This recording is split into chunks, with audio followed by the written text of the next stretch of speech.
Our story begins in 1519, where we meet the famous conquistador Cortez, who's searching for a legendary golden city. But the real stars of our adventure are two clever con artists named Miguel and Tulio. These guys make their living by tricking people out of their money through rigged gambling games.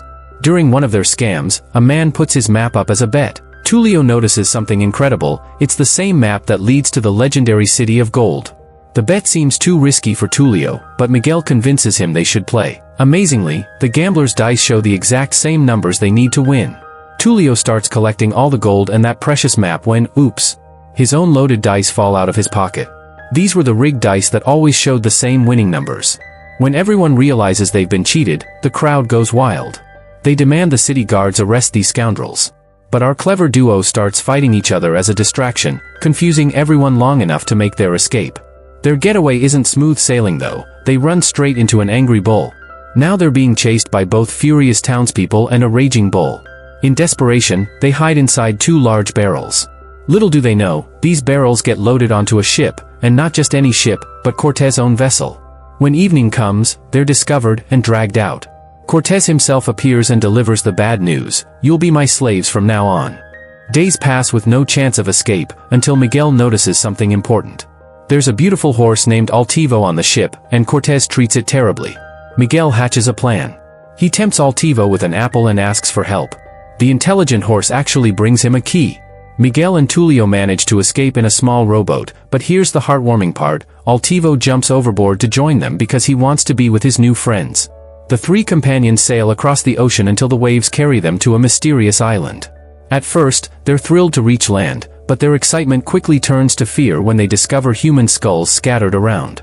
They're ready to turn back when Miguel spots something incredible: a massive rock formation that matches exactly what's drawn on their map. Miguel realizes this could be their destiny calling, their chance to find the legendary city of gold. Tulio thinks it's too dangerous and wants to leave, but Miguel convinces him that if they find all that gold, their lives will change forever. Finally, Tulio agrees, and they begin following the map. The journey is treacherous and filled with obstacles, but they don't give up. Eventually, they discover an enormous carved stone structure. Tulio thinks it looks like some kind of lair and scolds Miguel for wasting their time on this wild goose chase. While they're arguing, a girl comes running toward them, clearly fleeing from someone. Soon after, her pursuers arrive and capture all three of them. They're taken through a hidden passage behind a waterfall, and it's revealed that the girl is actually a thief carrying stolen gold objects. Finally, they arrive at their destination, the magnificent golden city of El Dorado. The citizens are amazed to see these two strangers. Word quickly spreads to the city's chief, Tannabok, and to the sinister priest, Tzekel-Kan, who immediately assumes Miguel and Tulio must be gods. The priest appears before everyone and announces, "I predicted that gods would come to us." Miguel and Tulio quickly realize this is an incredible opportunity. If these people think they're gods, they could get away with anything. They decide to play along with the deception. But there's immediate drama when the priest brings out the girl and declares she must be executed as punishment for her crimes. Tulio, thinking fast, forbids the execution. The priest objects to this command, leading to a heated argument. Just when Miguel and Tulio are losing their tempers, the nearby volcano erupts. Everyone witnesses this coincidence and thinks, they really are gods. We can't anger our deities. The entire population escorts them to the temple with newfound reverence. Alone in the temple, Miguel and Tulio plan how to steal gold from the city. But they're not as alone as they think. The girl, whose name is Chel, overhears everything. Now she knows the truth: they're not gods at all. Chel makes them a deal: "I'll keep your secret, but you have to take me with you when you leave." She's tired of life in El Dorado and craves adventure. The next day, the city throws a grand celebration for their gods. Things take a dark turn when Tzekel-Kan begins to sacrifice a man in their honor. Miguel and Tulio quickly intervene: "No one will be sacrificed today." Chief Tannabok brings them mountains of gold as gifts. Here's where things get interesting: the citizens throw all this gold into a giant whirlpool. Miguel and Tulio are shocked to see such wealth being discarded. Chel explains that the people believe there's a spirit city at the bottom of the whirlpool where the gods receive their offerings. Chel cleverly suggests to Tannabok that all the gold should be moved to the temple instead, claiming the gods prefer it that way. Meanwhile, Cortez has reached the land and discovered the boat Miguel and Tulio used, along with their footprints. Miguel and Tulio ask Chief Tannabok to build them a boat, claiming they need to return to the other world urgently. Who could refuse the gods? Tannabok agrees immediately. Tulio warns Miguel to be careful until they can leave, showing him paintings that suggest the people might kill them if their true identity is discovered. But Miguel ignores this advice and goes exploring the city. During his wanderings, Miguel learns that priest Tzekel-Kan has been terrorizing the people using the gods' names. Miguel tells the city guards to stop bullying the citizens and starts playing with the local children. He's having so much fun that he genuinely begins to love this place. When Tzekel-Kan sees Miguel playing so casually with the kids, his suspicions grow. Gods shouldn't behave like this. He approaches Tulio and argues, if people stop fearing you, we should make a sacrifice to restore that fear. But Tulio refuses again, which only strengthens the priest's doubts about their divinity. Meanwhile, Cortez is getting closer to the city. Tzekel-Kan decides to test them. If you're really gods, you must play the sacred ball game with us. Tulio panics, knowing they'll be exposed, and tries to convince Miguel they should leave immediately. But Miguel won't listen, so they're forced to accept the challenge. The ball game is incredibly difficult, and they're losing terribly. Just when all seems lost, Chel has a brilliant idea. She puts her pet armadillo in place of the ball and tells them to use it to win. The armadillo's natural movements help them turn the game around completely. After their victory, Tzekel-Kan announces they must sacrifice the losing team according to tradition. Miguel explodes with anger and banishes the priest from the city. During their argument, the priest notices that Miguel's head is bleeding from the game. This is his proof, gods can't bleed. The priest returns to his temple and declares, the time has come to awaken the jaguar. Meanwhile, the boat is ready, but Miguel doesn't want to leave.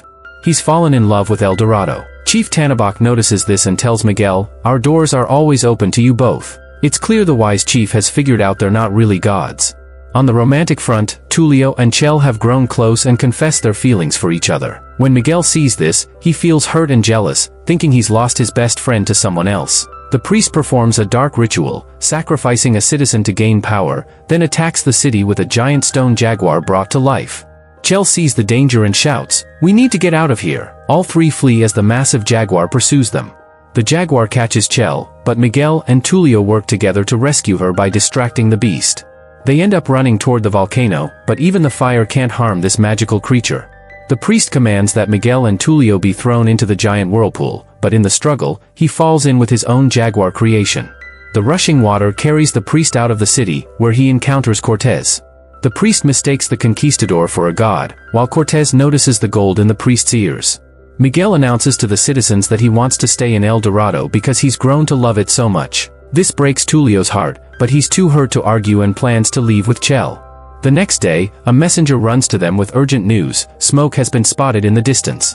He reports that Tzekel-Kan is approaching with a group of armed men. Tulio realizes this must be Cortez and his conquistadors. He tells Chief Tannabok to prepare the soldiers for battle, but Miguel points out they don't have enough weapons to fight the Spanish. Then Tulio has a desperate idea. If we crash our boat into those stone pillars in the waterfall area, we can block the entrance forever. But we'll need a strong current to build up enough force. Chief Tannabok has the solution. He orders his people to push a giant statue into the water, which will create the powerful current they need.